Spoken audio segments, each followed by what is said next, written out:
Welcome to Sweet Life Beat Life. We hope this video helps.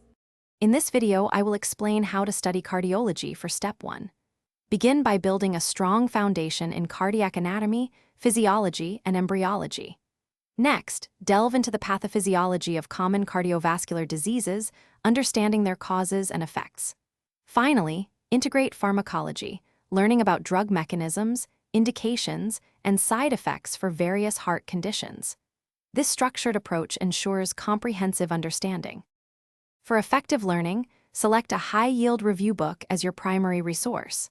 Complement this with video lectures, especially for visually complex topics like ECG interpretation or hemodynamics. Crucially, start using a question bank early and consistently.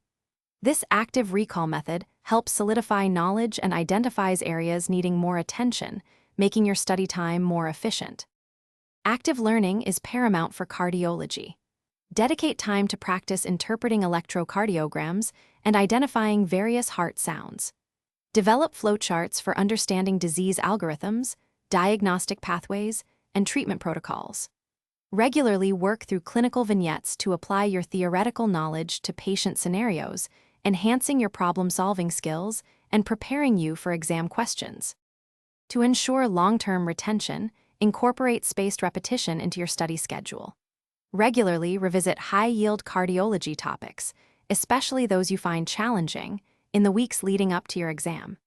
This consistent review prevents forgetting and reinforces key concepts. Also, for those interested in personal finance, check out the description for a link to a book that can truly change how you think about money, along with other great deals. Thanks for watching. Consider subscribing if we helped you.